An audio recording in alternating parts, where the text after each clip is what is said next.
This podcast is in association with Shawn A. Barksdale and the 10 Minutes of Truth production company. Hello, everyone. This is Shawn A. Barksdale of the 10 Minutes of Truth podcast. But today, we're going to be telling the truth about something else, right? And that is this. Press for Time Tees.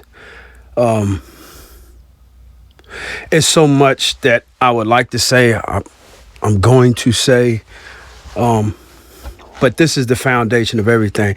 Without Press for Time, there is no 10 Minutes of Truth, which you'll find out.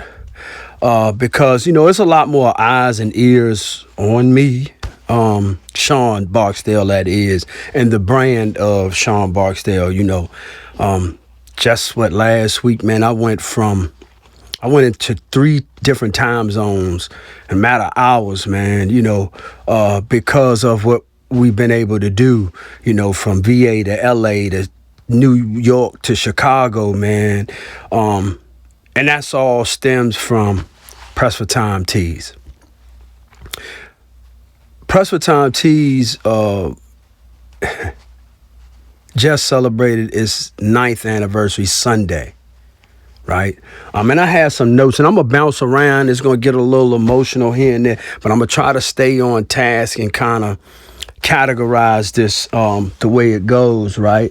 But yeah, man. So in 2000, most people know, for all of you who are just finding out about us and this particular platform, I came home January 2016 from doing 15 years in prison. I learned graphic communications. Oh, excuse me. Cardinal rule, I didn't cut my phone off. But yeah, 2016 is when I came home from doing 15 years in prison. And, when you're incarcerated, you can get trades, right? Once you get a GED, you can start to get trades. I started to get trades, right? But I was really taking up space. I got commercial cleaning, AutoCAD, things of that nature, office, so I could be a secretary. But I knew I didn't want to do any of them things, right? But I would if I had to, just to get work.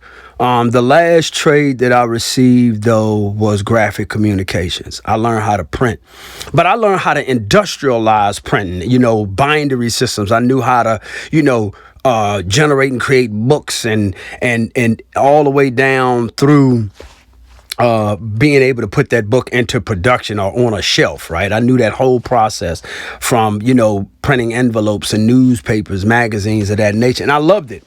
I loved it. And, when I came home, I was very favored by our creator, and alignment to get in that space, right? Because what y'all see from me now, I didn't want to do any of this. All of the public speaking that you see, the podcasting, the printing, I didn't want to do any of that on the level of being a business owner, right? I only wanted 3 things when I came home, man. I wanted to stay upon my religion, right? I wanted to be married, and I wanted a son. You know what I'm saying? Because I had, a daughter. I wanted a son. That's all I wanted, right? I didn't want to lead anybody. I didn't want to save nothing.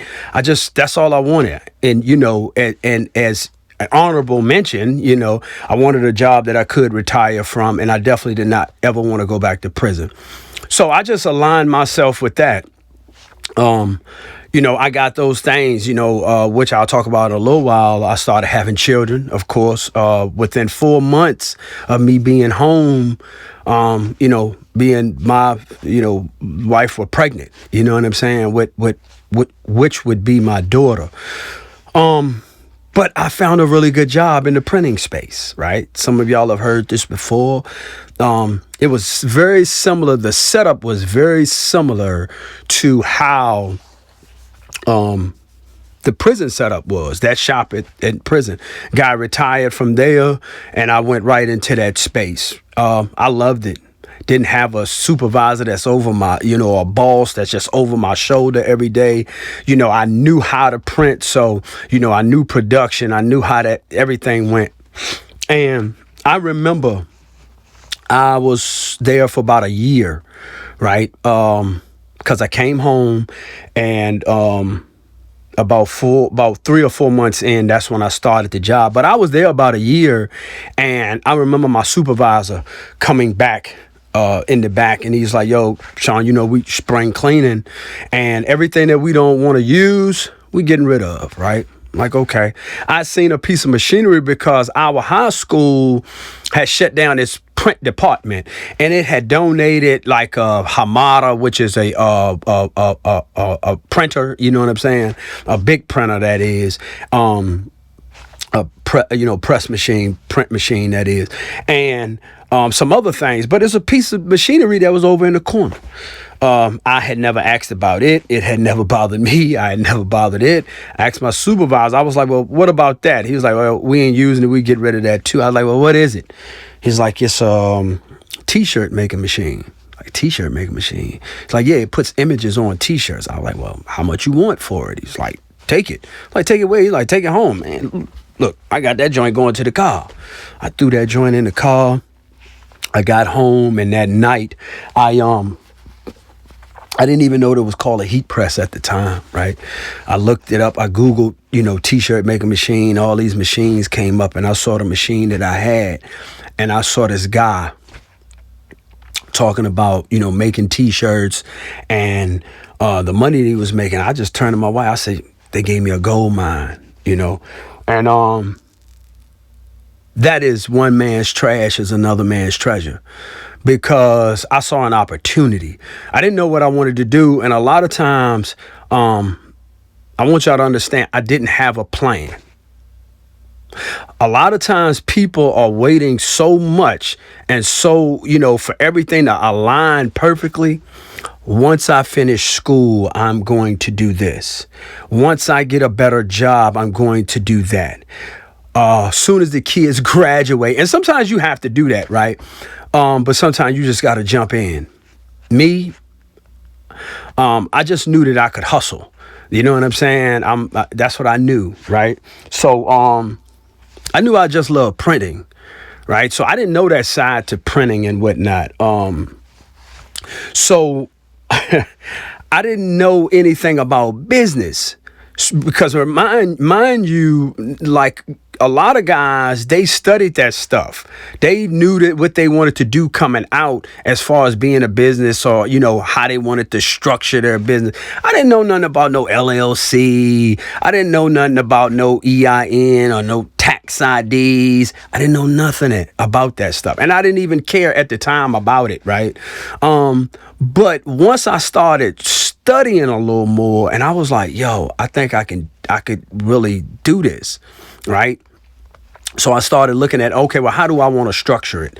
I knew it was just me, one man band at the time. So I was like, yo, I want an LLC and whatnot, right? So that's what I did. I structured it as an LLC. But before I did that, I was like, yo, I was just making t-shirts here and there, trying to get figure out how to do it. I didn't even know how to make a t-shirt. I didn't, and this taught me a lot about people's brands and what they put into them and products and stuff like that. Because, you go to a particular store or an industry, and like you'll just see a t-shirt, you be like, oh, I like that t-shirt. I like the way it feels. I like the design on it. But you don't know the process that it takes to get that product to that shelf or there, right? So I didn't know any of that process, right? So as I'm learning about t-shirts and different, qualities and stuff like that, from, a standard 5.3 t-shirt weight to, something that's lighter or softer to 50% polyester to 50%, and I'm just looking at stuff like that, not really understanding how it works or why it should work a certain type of way. I was just looking at that stuff, but it was the sign of the times, and I had to come up with a name. So I remember being at my partner's house, and I'm like, yo, man, you got to help me come up with a name. You know what I'm saying? So, we're thinking, going back to some of the old hustling days that me and him used to do, because I've sold everything. I've sold everything from drugs to vacuum cleaners. So I've always been in sales or trying to sell, and whatnot. So I was like, yo, what are we going to call this? What am I going to call this, right? So we just bouncing different names back and forth. And, I remember he was like, man, well, it's got to be vintage, man. It's, our style is, because we in the fashion and stuff like that. He's like, let's name it Timeless Tees. Name that joint Timeless Tees, man. I was like, okay. I looked at a couple of other things, couple other names and stuff like that, and I was like, all right, Timeless Tees, maybe.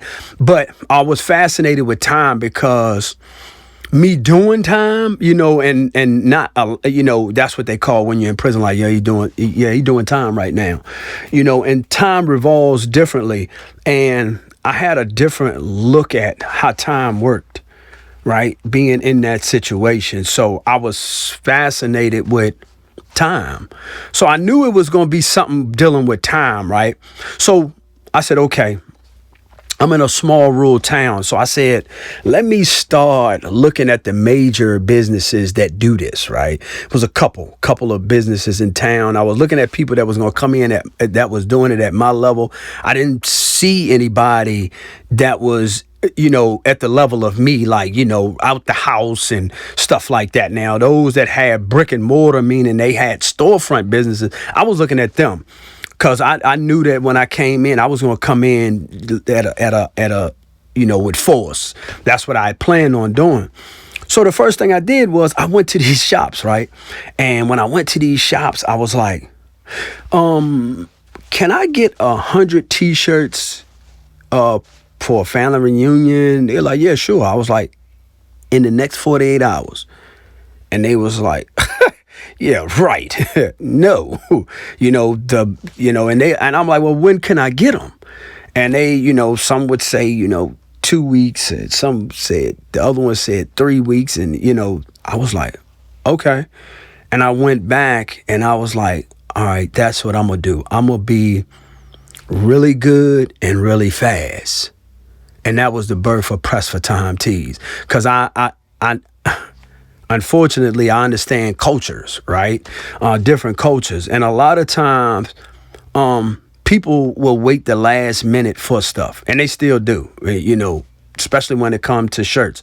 Your son or your daughter's birthday, their birthday. You gave birth to them. And it's Saturday, and today is Wednesday, and you've had all year long to think about if you want to get some shirts for your son's birthday or your daughter's birthday, right?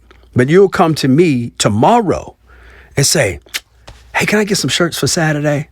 Absolutely, you can. That's Press for Time. But you got to pay to play, right? So I understood that, so that's why I named it Press for Time Tees. So that's when I went to the structuring of the business. I was like, okay, came up with the name. And one thing I want everyone to understand is you can't do it alone, right? So the first thing, like I said, I ain't had no plan.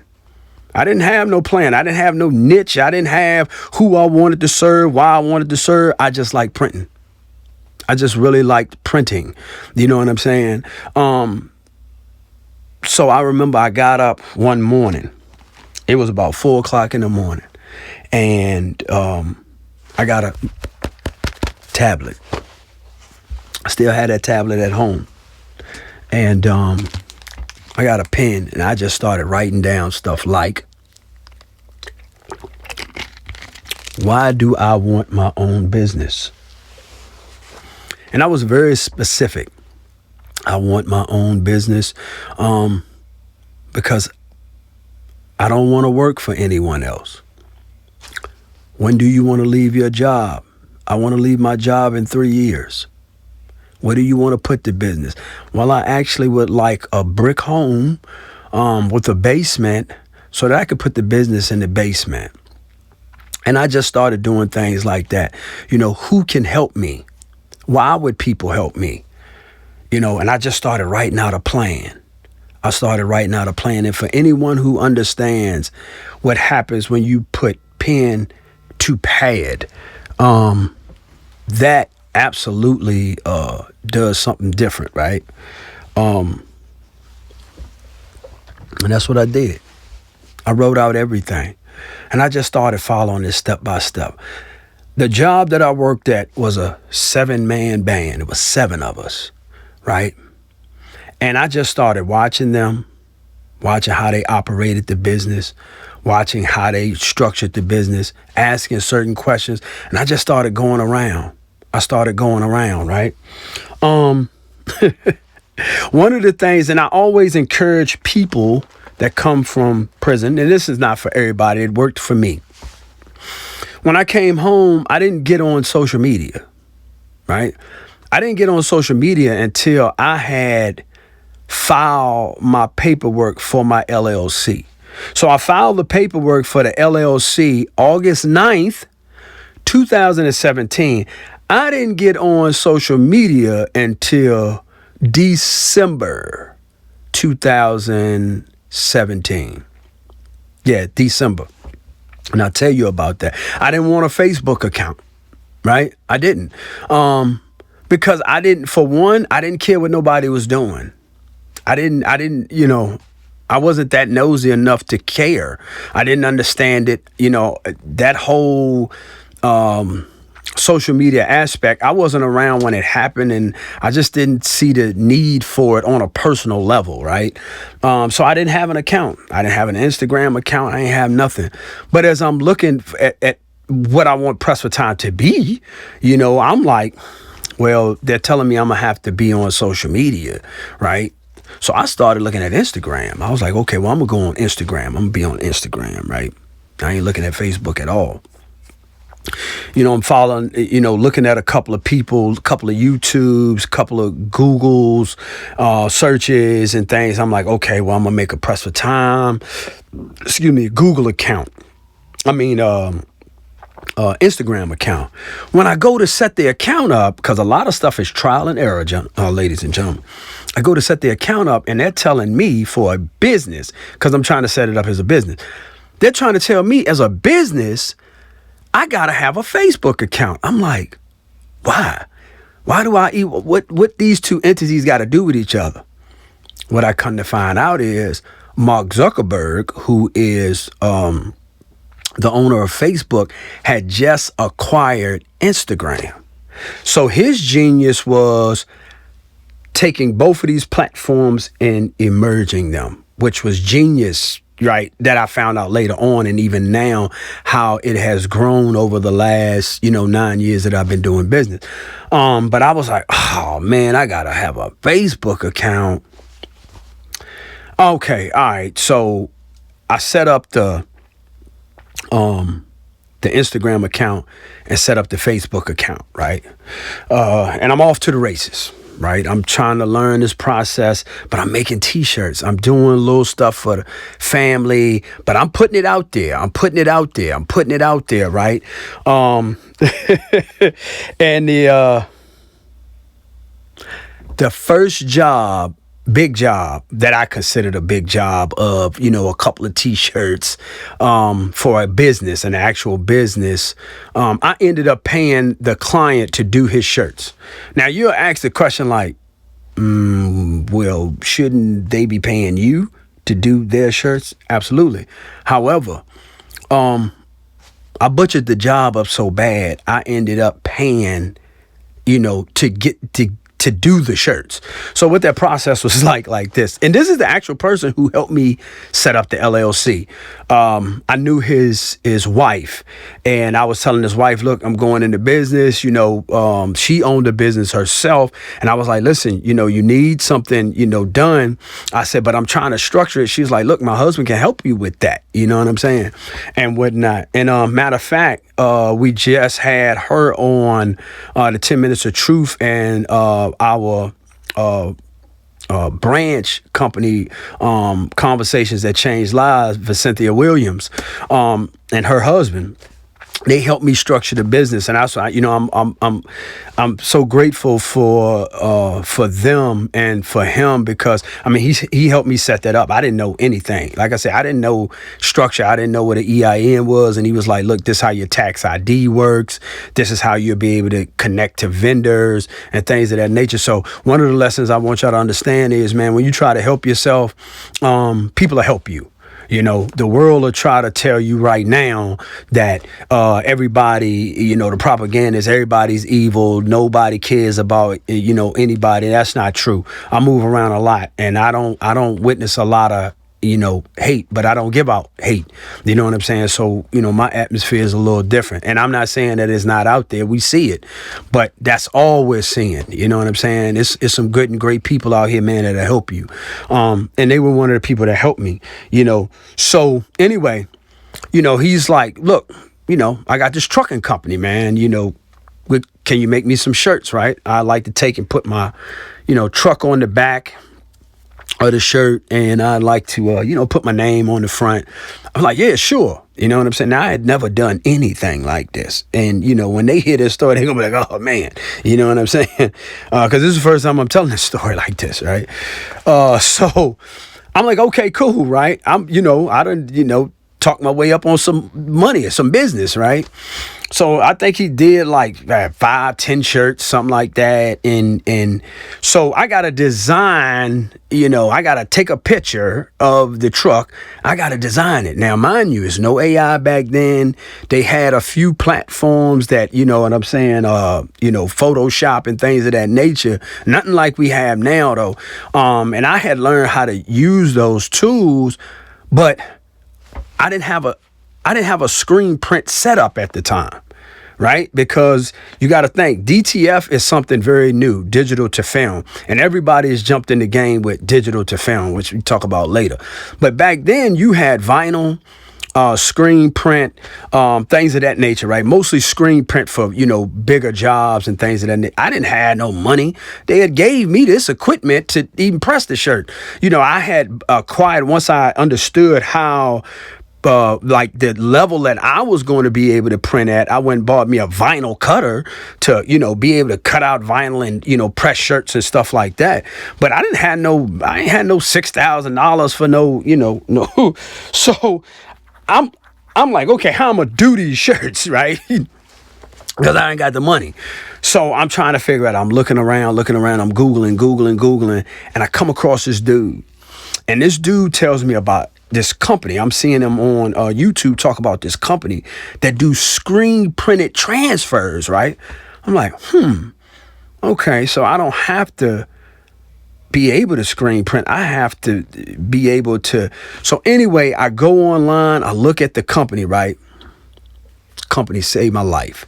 So by this time, I done messed up a lot of the money, you know what I'm saying, trying to figure out how to do these shirts, right? By the time I come up on this, that's why I say, I ended up paying him to do the shirts, right? Because the money that, I'd even charged, I didn't even know what to charge at the time. You know what I'm saying? Just being honest and truthful. I didn't know what to charge. I just was happy to get some business going, man. You know what I'm saying? And happy to print something. And I had ate all of that up, all of that cost up. So now I'm coming out of pocket. But it was the biggest lesson in the world, because I got a company, and I still use that company to this day.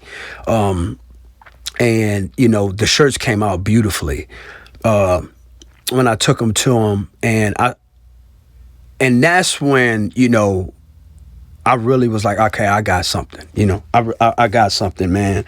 And I just kept going from there.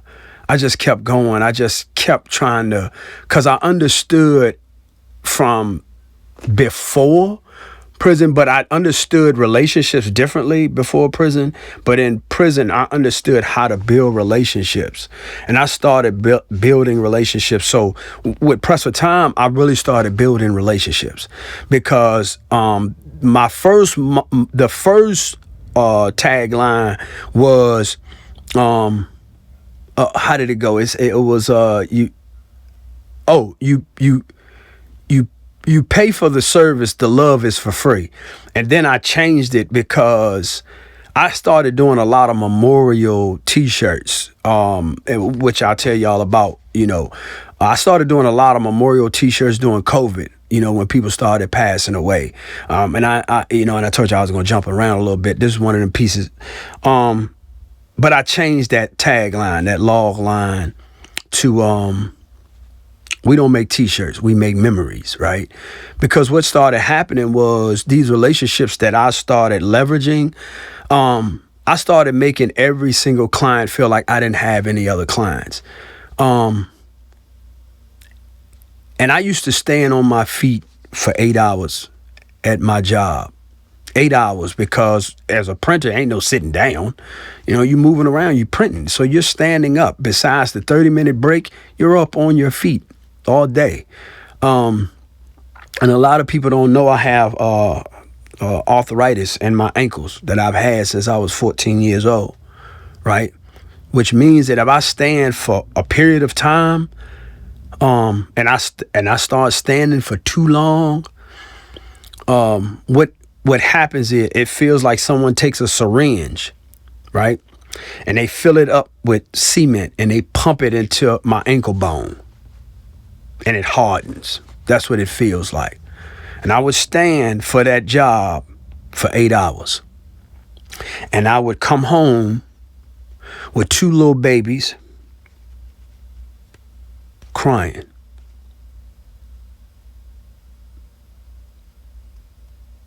And I said, man, if I'm going to stand for somebody else's dream for 8 hours, I'm going to stand for mine too. And I stood for 8 hours for myself for years, man. For years. Building Press for Time for years, man. And I would wake up hurting. People always hear about, and they see you once you up and you moving and grooving, and they want to steal, and they want to, act like you didn't help them, or act like you're not who you are. But like Jay-Z said, wherever you go, there you are. I know what it took to build this, man, and what it's still taking to build this. So I started to value my relationships a lot differently. So I started allowing my clients to just think that it was them, that I didn't have any other clients. They could get in touch with me. They could talk to me. They could change things. And, I didn't charge them for a lot of things that you should charge people for. And I still don't, right? Because it was the memory, man. Doing those shirts, and, whether it's a birthday or, like I said, a memorial shirt, you connect to, you're seeing this person, this young man or this young woman or a grandmother, seeing their face over and over, and you got to design this and structure this and put this on a shirt. And that's why we came up with, we don't make T-shirts, we make memories, man, because I got a lot of memories, and I know what it's like when a mother says for her son's first birthday, and they come and they get these shirts, and they're like, everybody loved the shirts. Thank you so much. That's a memory that's made. Press for Time becomes a part of that family based off of that,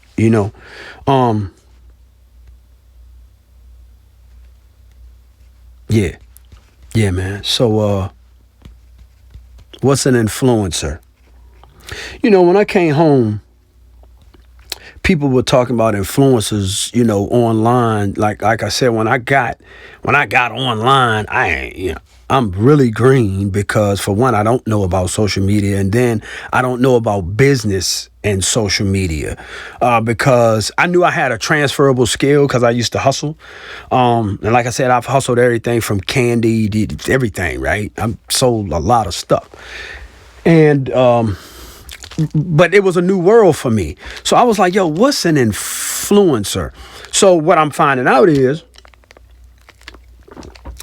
an influencer is someone that you connect to, collaborate with, pay to wear your products, right? So I'm like, okay, I'm searching around. I'm trying to find, like really pretty girls, you know what I'm saying, to wear my stuff. So I connect to a few, like, hey, because the first brand that I came out with was called Flight Risk, right? Which you see, you know what I'm saying?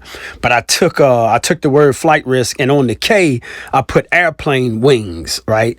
And the reason I came up with that brand, and long live Stacy Rogers, man, Slice, man, hometown legend, hero.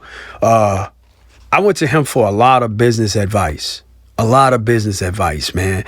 And I said, really before I went in and dug into it, into this thing, this business, I asked him, I said, man, what is one piece of advice that you can give me, Slice? He said, don't tell nobody your moves. Just do it. I did that. I still do that to this day, because everything most people see is in hindsight. It's already done, right? That way you can't try to trick it up. You can't hate on it. And it's a shock value. They like, once again, you know what I'm saying? So that was a great piece of advice that Slice had given me. So anyway, this Flight Risk brand, he was one of the first people to purchase it. Like, yo, let me get ahead of that. Let me get, a shirt. Because I told the story of, I went to court and, to get a bond. And, I had so many charges. The judge was like, nah, this dude a flight risk. The prosecutor was like, we let him out. He gone. He out of here. Right. And a flight risk, is when they fear that if they give you a bond or if they let you out, you will skip the bail and you might try to leave the country or leave the state, or you won't come back to court, right? So they was like, nah, we're not going to give this guy no bond and no bail. So I had changed my life completely around, and I didn't have that mindset anymore of criminality. And I just wanted to do good, right? I wanted to do good with this business, man. So, excuse me. So the first brand was Flight Risk because I was a different type of flight risk. I knew that if I just stuck to this, it would go somewhere. I would have some type of success if I didn't give up, right? I just was like, okay, just keep going. Just no matter what, just keep going. So I came up with Flight Risk first. So, I'm trying to go to, influencers, or who I think are influencers. But I'm learning as I'm going along. And I'm like, okay, instead of trying to get Chris Brown, you know what I'm saying? That got, 6 million followers that I DM, he ain't even going to look at it. Look at somebody that got 10,000 followers, 7,500 followers, right? You got 100. You know what I'm saying? So 10,000, and see if you can connect them. So I started connecting to people like that, right? And I want to tell y'all a hack, a business hack, right? Because like I said, I'm kind of jumping around. Do not, and I repeat, do not, because I'm gonna come back to this influencer thing. Do not leave your job until your business is paying double or triple what you make there, right? Because that's going to be your first investor. And a business hack is this.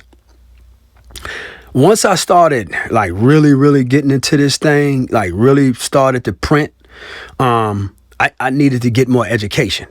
Okay, I needed to get more education. So I used to take my sick days, right, where I could still get paid, and I would go to trade shows. I'd be all down Charlotte. I'd be all over the place, man, going to trade shows, learning about new equipment, making connections, and learning how can I make my business better, right? So that's a business hack. You know what I'm saying? If you starting something, you don't plan on taking vacations and stuff like that, start taking some of that, PTO time and some of that vacation time, and go to where you can still get paid from that job, and you can be furthering your business as well, getting more education, getting more groomed into how to step away from that particular job whenever. But don't leave that job. Do not leave that job, because that job is going to invest in your equipment.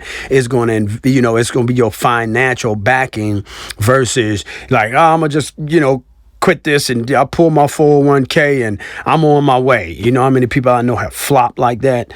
I just didn't have a choice, which you'll hear about in a little bit. But influencers. So one day I'm on Instagram, right? And, you know, being a little nosy, trying to check and see if any of my posts that I don't really know how to post and stuff, right? But I come across this guy and I'm like, who is Rashad Bilal? Because this kid, man, he stood out. He had this post. I remember the very first post was about Martin Luther King Jr. And I thought I knew everything about Martin Luther King Jr., but it was the way he said, it was like for MLK Day or something, but it was what he said. And I'm still very meticulous. I don't even still have a lot of followers on Instagram or any of these platforms, because I leverage my relationships a little different from the conventional style, because as you see, I didn't come into these spaces and places like the average person that grew up and were groomed on these platforms. So I leverage it differently, right? So I was real meticulous about who I followed. I immediately followed this guy though, right? I was like, yo, this kid different, right? Without even knowing. Now, mind you, this is probably like 2018. This is like the middle of 2018. He one of the first people that I followed on there, right? The very next post I remember from him, he was talking about how how Supreme, the clothing line, right? Fashion line, how Supreme made $1 million off of one t-shirt, and that was the Dipset collaboration. And I said, oh, this dude is different. And I hit him up. And this will show you, and for y'all now, most of you know that Rashad is one half of Earn Your Leisure, EYL, right? But at the time, EYL didn't exist. This is how far, and this is what Press for Time is, what you'll kind of hear about. EYL didn't even exist at the time, right? This was just his individual account. But dude was nice. He was nice with how he posted. He was nice with how he configured the post. You know what I'm saying? He was thoughtful and stuff, right? So I just gravitated to that. I was like, yo, dude got a good energy, whatever. I said, let me shoot my shot. I hit him up. I DM'd him. I told him the story of what Flight Risk was. I was like, man, I just want to, give you some merch, man. Like, you know what I mean? Yo, dude hit me back. He was like, yo, bro, compelling story. He's like, yo, me and my partner, man, me and, childhood friend, his name is Troy Millens, and we getting ready to start a podcast called EYL, right? Earn Your Leisure. He's like, yo, I'm gonna wear this joint on there, man. You know what I'm saying? And whatnot, right? So either way, time goes on, and they actually started the podcast. I remember I've heard every episode, the very first episode, and he wore that joint on episode 3. Now, mind you, we know EYL as the financial institution that it is now. A lot of people will think that I'm capping, but I knew that they were going to be like that. The very first episode that I heard from EYL, I knew that they were going to be, now, full on, like all the stuff that they're doing. I just knew they was going to be big. I knew it, right? But now mind you, you got to realize I'm just coming home. I don't really know anything. I just know I need to attach myself to this thing, right? Because these kids is different. They took off really, really fast in this space, right? And I remember they started doing workshops, right? And I'm following it, and they started to do workshops. So now, mind you, I'm going to go back a little bit, because I told you I'm taking my sick days and I'm going to trade shows, learning how do I make Press for Time better. One of the classes that I took was I learned how to print on the spot. I didn't see nobody else doing that, right? Nobody else would be at a location and print right there on the location. That was a game changer for me, right? And one of the, and I'll tell you another thing about, Learn how to get your money. Learn how to get your money, because I got robbed the first time I printed on the spot. And I don't mean robbed like somebody, had put a gun, you know what I'm saying? It was because I didn't have every portal of being able to get money. First job, it was a boxing event. And I go to the boxing event, ladies and gentlemen, and I'm set up. I'm printing T-shirts, and I'm cash and Cash App. I'm cash and Cash App. And a lady came to me and said, "Do you take credit card?" And I was like,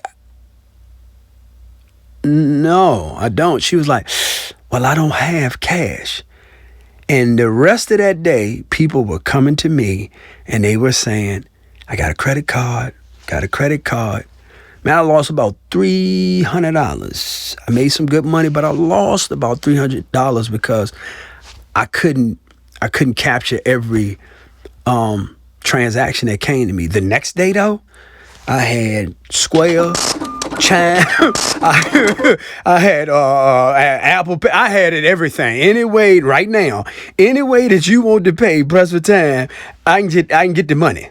I can get the money, right? So anyway, going back over to Rashad and EYL, they were getting ready to come to DC, right? And I said, okay, let me try my hand, man. I hit them up, I DM'd them. I was like, "Look, bro, this is what I do. I don't know if y'all had this service at y'all workshops, but I'm able to print on the spot, right?" Yo, man, let me tell you who this guy is, man. Rashad, that is. Me and Troy went back and forth a little bit, you know what I'm saying? But I was more connected to him. He was like, "Yo, show me what you can do." You know what I'm saying? I sent him a video. I was like, "Yo, I can do this. I can come and bring this setup and print out shirts, cups, all that stuff," right? He was like, "All right, let's make it work. Send over your W-9. I sent that joint. 2 weeks later, we're in DC, man. That's where I met them for the first time. And this is why these guys deserve to be in the position that they're in, man. Very humble guys, very inviting. But I want y'all to understand that now the marketplace that you see at InvestFest, I was the very first one to ever do that. I was the very first person to ever be a vendor, you know what I'm saying, like that for EYL, man. And that was a height for me. But I couldn't hold on to that relationship. I can't front. I couldn't hold on to that relationship because they took off like a rocket, and I just wasn't in the. First of all, my money won't up like that, and I wasn't fast enough to keep up with them guys. But I was grateful for that opportunity, that memory, and what it was able to do for my confidence, right, moving forward. Because from that point on, I went hard, man. I went hard because I knew they was going to do that. I knew they was going to do that. I promise y'all, I knew they was going to do that. But I just kept working, kept grinding, kept grinding. And I'm making these beautiful relationships, and this business now, my business is like this with my job, right? And in 2020, now, this is the first time I've ever been transparent about my business and my job. My job let me go in January of 2020. I knew it was coming because my work performance at the job had started doing this because I was so focused on Press for Time. I'm selling T-shirts out the back door. I'm selling, listen, and it was rightfully so. These people's establishment, man. And, the quality of my work was going down because I'm so focused on, I got to get them shirts. I got this over here. I got to make sure I do this. I got this event coming up, and it's doing this. They let me go like January 5th, 2020, February 2020. COVID hits. Boom. Everything shut down. That's when I saw what I was made of, because I got a family. I got 3 kids, a daughter, Just getting ready to go to college. Bills, car payments, insurance, rent. I got all the stuff that a citizen has, taxes. And now I don't have a job. I have a business that I'm praying can survive. And boom, COVID happens. So what happened with COVID? Everything shut down. Won't no family reunions, won't no birthdays. You couldn't have 10 people in one space. Only thing ain't shut down was the liquor store, right? So I'm like, oh my God, what am I going to do? I don't have a job. Okay, I can draw unemployment for a little while, but I gotta sustain this living, right? And I didn't come up with this idea, but I'm on Facebook one day, and I see this young lady. The young lady had made a mask, right? Because everybody was wearing masks, and she had like bedazzled the mask, right? And a light bulb came on. I said, "This is when you pivot." I pivoted into making masks. That put me into the PPE, you know what I'm saying? The protective equipment space, because now, I'm into the hospitals, because I'm not just doing masks, I'm ordering, you know what I'm saying? I'm going to my vendors and I'm ordering, I'm ordering everything from gloves to sanitize. I'm trying to sell everything through Press for Time and whatnot, right? So the relationships are expanding, and whatnot. And that's what that really kept me afloat, because from 2020 to I think like 2000 and maybe two, the end of 2002, maybe going into 2003, that's all it was Press for Time. I didn't have another job. I didn't have any other hustle. I just was grinding. And that was scary. That was scary. A lot happened during that time that was scary, on just trying to stay afloat and cut corners and figure it out. But one thing I can be extremely proud about is it used to be a time that I would do something illegal. If I didn't have the finances or I didn't do anything. I've been home. I celebrated 9 years at Press for Time and 10 years that I've been home. And I haven't done anything illegal. I'm proud of myself for that. Other people will fake cheer and clap for that. But for me, knowing that I know how to hustle illegally, right? But as a commitment to, my Lord, and a commitment to myself and a commitment to my community and my children, I was like, man, I don't ever want to do nothing illegal like that. I don't ever want to sell nothing illegal like that, man. You know what I'm saying? And damage, somebody else's home or damage somebody else's community, man. So I didn't do that. I ain't cut no corners like that, man. And it was hard. Cause it's there, like, people, you know what I'm saying? Like, it's easy to be like, man, look, throw me such and such. I didn't, but it got tight.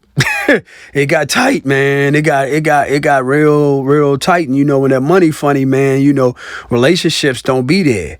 You know what I'm saying? Like, cars breaking down. Like I said, I got a kid that's in college, needs stuff, asking for stuff. And, I got babies that need stuff and, asking for stuff. And, it's then the stuff that I need. So, that's when I met the Wizard of Boston, right? A little while before that. And the Wizard of Boston which is now my business partner, which a lot of you have met now from his podcast, Conversations That Change Lives. Ernest Richardson, check that out. Great platform under the 10 Minutes of Truth. And shameless plug, if y'all trying to, get off the ground, find a home where you can get your voice out, get your message out, get your business out, tap in with us. We got a platform for you and we got a package for you. But he's been able to do some great things in that space. So anyway, I call him the Wizard because I've seen this man do some miraculous things, but he did miraculous things with me, for me, and for Press for Time and with 10 Minutes of Truth. And he'll say, it's a trade-off. I've done more for him than, you know how that story go. But I'm just going to tell you about the wizard a little bit. And this is the first time I'm really pulling up the curtain back to our relationship. And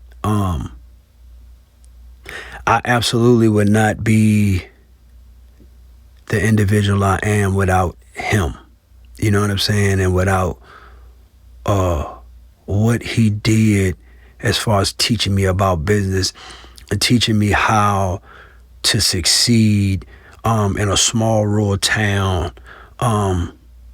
as a felon that just happens to be black, right? So I remember for everybody that got babies, when you got to wash them bottles, right? And then you got to boil them. I never forget, I was boiling bottles, babies crying, my wife at work, and I'm trying to, be on this computer and learn how to become a government contractor, right? So I can try to make some more money. And I get a phone call, and this guy's like, hello, yeah, my name is Ernest, and I'm such and such, and I build websites, and your name came across my desk, and I'm like hearing these babies crying. I'm like, look, man, I'm not interested. He's like, all right, well, maybe I hang up on him, boom, right?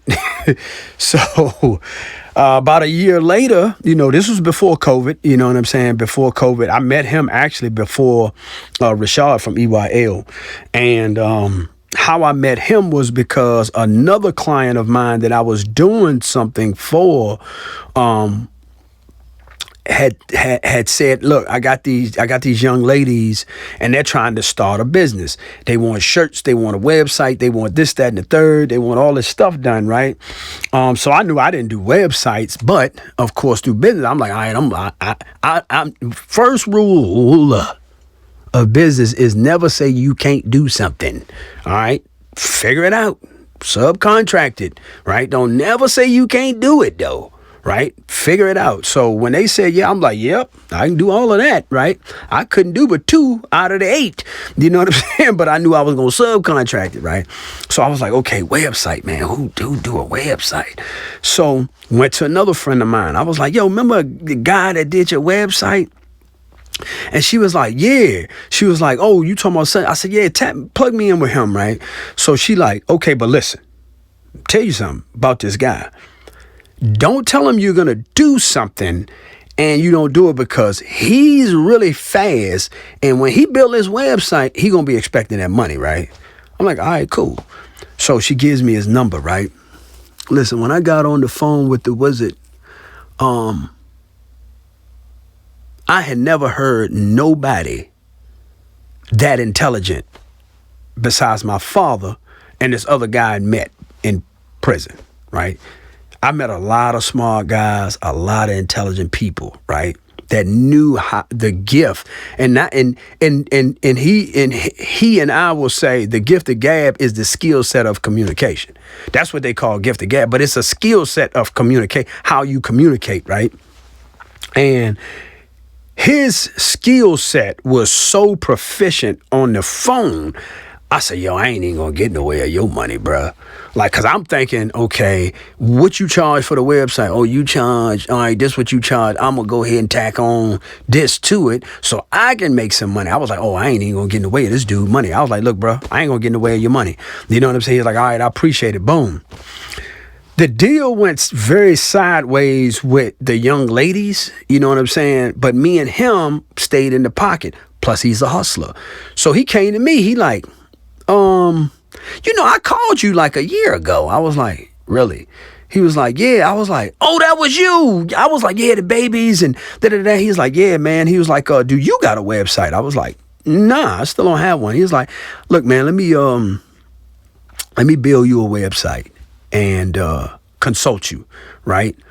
And the ticket that he put on it, right, it was my whole entire check from my job, like the entire check, the whole entire check.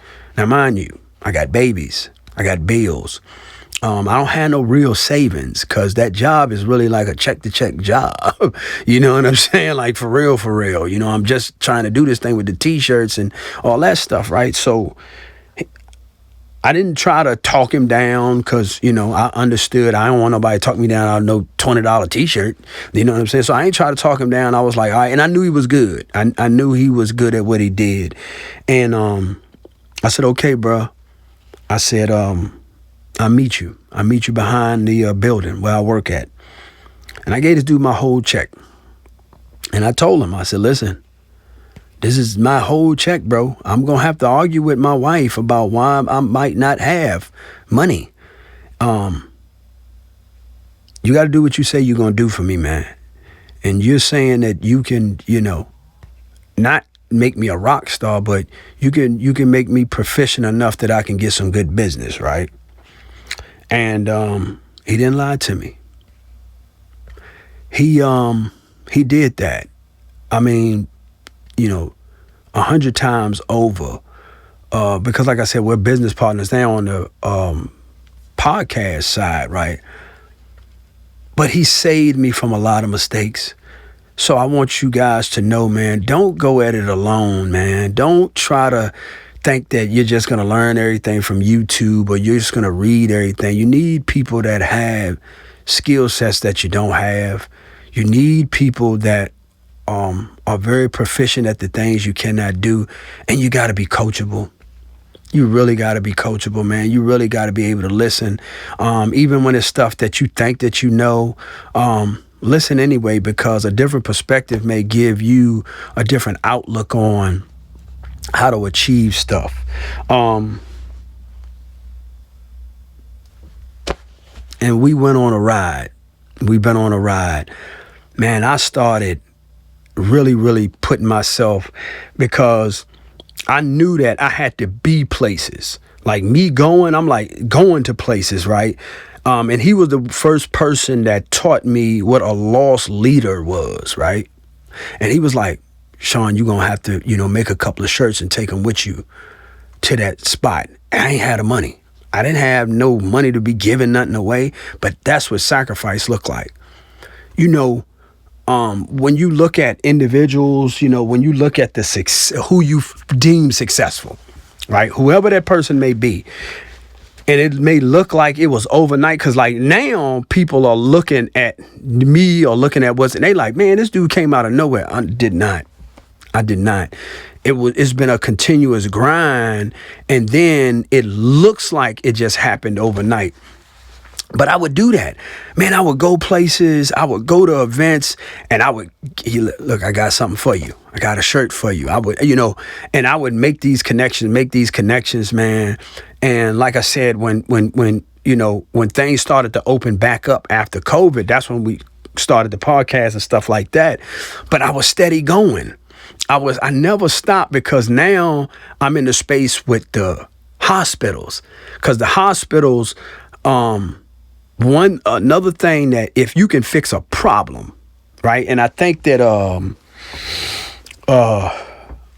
Ernest had Ernell, you know, Big Fade, man, another great entrepreneur. Please check that episode out on Conversations That Change Lives as well. I don't know if he said it on there, but I've heard him say it before in other interviews. He was like, it's how fast you can fix a problem, right? I got really good at fixing problems really fast for people. You know, I got really good at that really fast. You know, to date, nobody's faster than Press for Time, man. I don't care who they is, what they are trying to tell you. They're not, you know what I'm saying, faster. They don't even have the equipment now, you know what I'm saying, to be as fast as us in that space. But it took something to get there, and it took really being in the places and spaces, man. And I went everywhere. And you know, now I'm leveraging these relationships in the hospitals. This person is telling this person, hey, they said that you know, you do such and such. So now Press for Time is expanding. I went from just doing t-shirts, you know, and hats and things of that nature to now I'm doing banners, right? And one of the big things that Press for Time started doing was, and the Wizard gave me the name for it, legacy banners. People call them grave coverings. And I know y'all probably seen where, people, they take the banners and they design them for their loved ones and they put it on the grave coverings. On the grave sites, right? But we changed the name to legacy banners, and whatnot. And that really took off too, especially during COVID, because people were dying, man. People were passing away from COVID. So unfortunately, and listen, and nobody want to tell you about the bad things, right? I'm gonna tell y'all a story, and this just came to me, of a young lady. I ain't gonna call no name. We were friends for a long time, right? We were youth. And we're no longer friends.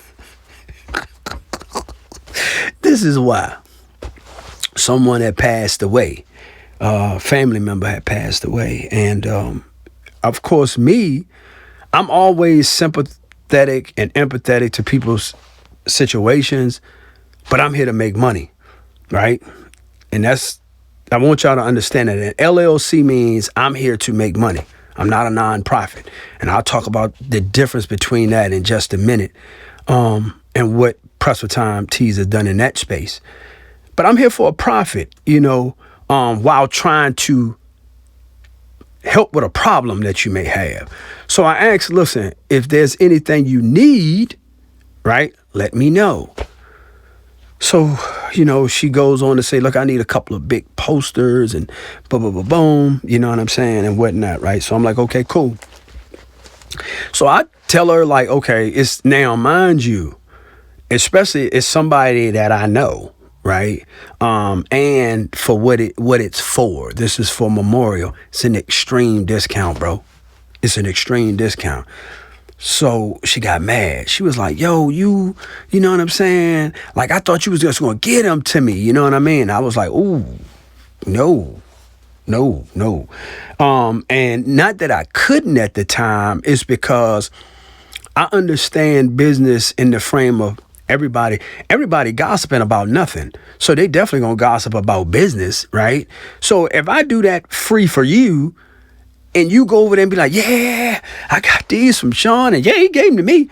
And then they come over here and they like, well, you gave them to such and such for free. What's going to happen to me?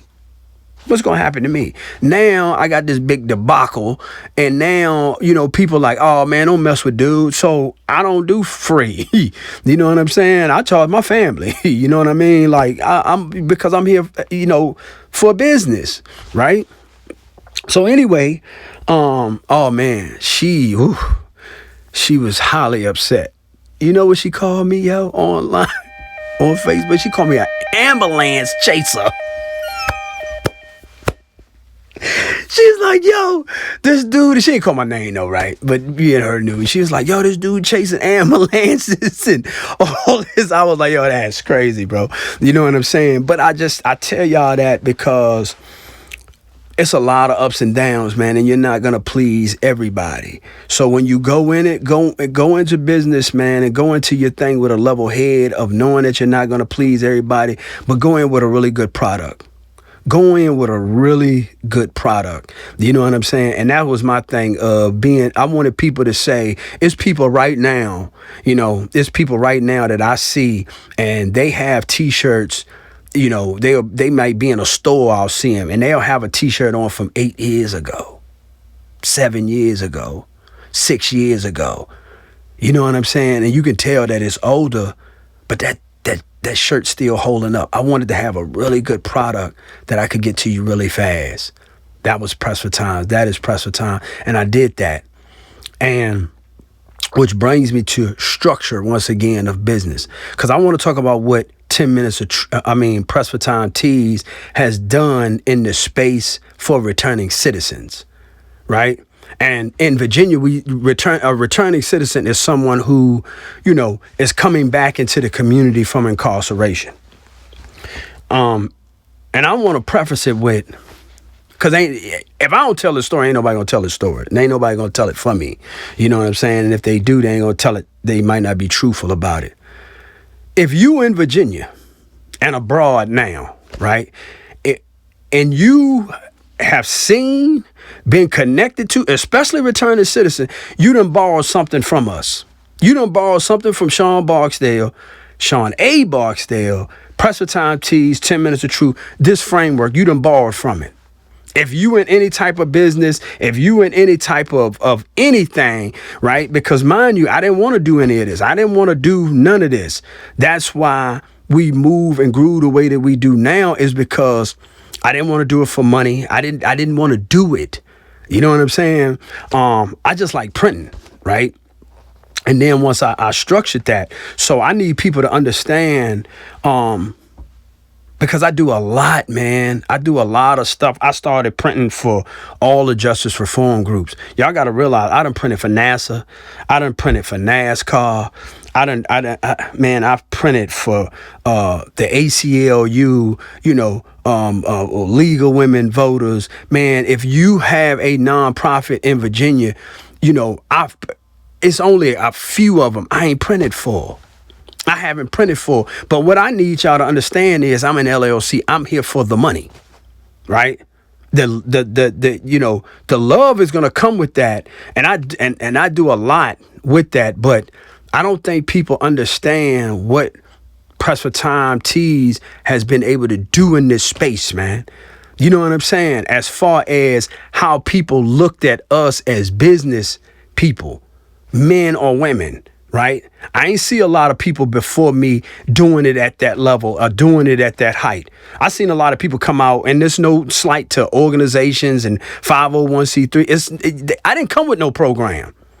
I don't have no program now. Well, I got a few programs now that I run and stuff like that, but I don't have a 501 right now. You know what I'm saying? I'm here as LLCs. Press for Time Tees got LLC on the back of that. 10 Minutes of Truth got LLC on the back of that. You know what I'm saying? Boots on the Ground VA got LLC on the back end of that. You know what I'm saying? Because I understand that money is a tool to keep these things going. So when people come, a lot of times they only had a mindset of a nonprofit operator. As a nonprofit operator, that means that you getting a grant, or you have a funder. Man, we bootstrapped this joint, man. The only thing somebody gave me was a machine and an opportunity. I scratch, claw, and still dig to get every single thing. Because think about it. If you looking at this right now, what you gave me, a person to say, oh, well, I invested in Press for Time. I invested in Press for Time Tees. No, you bought a product from Press for Time Tees. It's a difference than investment. Let me show you what investment look like. My friend, my brother that y'all see with me, Lawrence Howerton. Lawrence Howerton was still incarcerated, right? Still incarcerated. He called me one day. I'll never forget.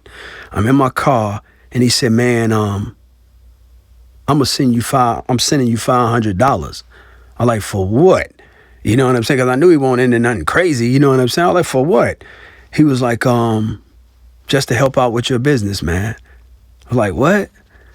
He was like, man, because I was sending them pictures and stuff and telling them like, yo, man, I'm trying to build something, man, when y'all get home to come to, man. And he was like, man, I just believe in you. This is an individual that's got 36 years to do in the penitentiary, which he came home early, that says, I'm going to send you, someone free, $500 to invest in your business. Ain't nobody else did that. Not with Press for Time. Ain't nobody else did that, man. Everybody else exchanged goods and services for money. I did that. I came with a skill set for the returning citizens. And I'm not saying nobody else had a skill set, but it takes a skill set to put the programs together. It takes a skill set, you know what I'm saying, for whatever that looks like. But I came with a skill set and an offer for products and services for money. I still do that. Right? So you got to put some respect on the name of Press for Time, because anybody that's selling goods and services that came after Press for Time in Virginia, you got it from Press for Time. I don't care how you try to spin it, blend it, whatever. You got it from Press for Time. You seen the hustle of Press for Time online. You saw that. You still see that. We have inspired that. And it may sound like, oh, man, he's showboat. Nah, man. Y'all know what this hustle is. Y'all seen what it is for the last 9 years. Continuously, right? Every single organization, I'm talking about every single organization, know that they done came to Press for Time for something. Whether it's advice, whether it's for merchandise, support, something, right?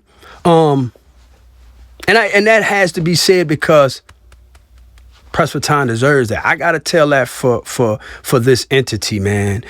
So but it's been a pleasure. It's been a pleasure, man, over these 9 years, man, of being able to do that. You know what I'm saying? And provide that and help people, because we don't make t-shirts. We make memories, man. Right? Y'all look at that logo, man. The design of that logo. I remember I went to a cat in Texas, right? I went online and I was like, yo, I want something that's going to stand out, yo, when the people see it, man. I kind of want like the rustic font, like it's something that's went through something. It went through something, man. You know what I'm saying? For them letters to get there. When you look at the Press for Time inside the circle, right? You look at the letters, it look like the letters are, kind of torn apart, man. You know what I'm saying? Because I know what it took. I know what it took for me to get in the frame of mind for a Press for Time to even come into existence. And then the hourglass, I got hourglasses all around my home now. It's other people that got hourglasses in their homes because of Press for Time. Right? Because of Press for Time and how we pushed it and marketed that. I never went to marketing school. I took a couple business classes, but, our marketing strategy and our marketing campaign has been different. You know what I'm saying? And, I wanted that t-shirt coming through that hourglass, man, to symbolize, because when you take an hourglass and you turn it over, you're going to get a solid. That's an hour. That's a hour. It's how you gonna judge that, man. And I've done a lot of t-shirts. Now we're doing, hundreds and hundreds of t-shirts a week now. I remember when I printed for the Mayweather Paul fight, and how that came about, leveraging that relationship, because we had already started the podcast. And I'm gonna come back and I'm gonna do this again for 10 Minutes of Truth anniversary as well, and show how me and the Wizard we really built this and pulled the curtain back on that as well. But Nipsey Hussle was the one who taught me vertical integration. How, and when you understand vertical integration as, from production to distribution, you own that supply chain, right? So now, what that vertical integration looks like, that like we're one of the only one in this space that's able to do that. A person comes and they like, hey, yo, Shawn, we want to get some t-shirts for this event. Right? I'm like, okay, cool. Tell me about the event, though. Well, we're doing such and such, and it might be for whatever, voting, or it might be for social justice or change or whatever it is. I said, well, you do know we also own a podcast and media company. We can capture that for you, too. Oh, really? I didn't know that. Yeah, tell me some more about the event. Well, we're going to be talking about X, Y, and Z. Well, we're also seasoned public speakers in the space, and we can absolutely, keynote or be a speaker at your event. So now I done got paid 3 ways from one event, and that's vertical integration. It's not a lot of people that have been able to do that can do that. You know what I'm saying? Have learned to do that. They trying. I see a lot now. They not gonna tell y'all, bro. They're not going to tell y'all that they stealing from us. You know what I'm saying? From the podcast side to the printing side. I gave people a lane Press for Time gave people a lane, you know what I'm saying, to get into and to jump. And I love that for them, you know what I'm saying? But I got to tell my story because ain't nobody going to tell it for me. Yeah, once I'm probably dead, you know, I don't want to do the documentary and they going to want to, yeah, you know, it was because, no, but while you're alive, they ain't going to do that. They ain't going to do that. So tell your own story, you know what I'm saying? And tell the truth, man. You know what I'm saying? You got to tell the truth because, like I said, they not going to tell y'all that we set them on a path, you know, and we hope the best for them, you know what I'm saying? Whoever you may be, whether we know about you or we don't know about you. But before I go, I'm extremely thankful for my town, because for a long time, I only sold to my town. It was only the people in Halifax County, Virginia, South Boston, this small little rural town that believed in me and believed in Press for Time. Not just so much the person, because people started liking that I was positive and you know, but I was able to give them the products and the services that they desired. And, you know, for a long time, I survived off of just this town before I branched out and I started moving around, you know, the world really. It was just my town. So I'm extremely thankful. I'm extremely thankful for every single individual that has purchased anything from us. I mean, anything, man, because it's so many people now in this industry and it's very oversaturated in this industry, but it's still a lot of money to be made, still a lot of connections to be made. I'm extremely thankful for my town, man. I'm extremely thankful for the returning citizens, man, that have made their mind up about being better for themselves first, for their communities, and then those that's coming behind us. Because whenever I go back into the institutions and they get to see, you know, what I was able to take from, you know, prison taught me this. I'm one of the, you know, there's a few people out here. There's a few people that I see that, you know, electricians or plumbers that took that skill set and they took it there. But I haven't seen anybody from the printing space take it there like I did with Press for Time. I haven't. I haven't seen a lot of people try, but this is different. You know what I'm saying? This is very different. So I appreciate the return of citizens, man. I appreciate family, you know, for believing. I really appreciate the Wizard. I appreciate my brothers and my sisters, you know what I'm saying, for always encouraging. Here's to the next 10 years. Thank you all, man. This has been Shawn A. Barksdale, 10 Minutes of Truth podcast. Salute the Press for Time tees. I'm out. This podcast is in association with Shawn A. Barksdale and the 10 Minutes of Truth production company.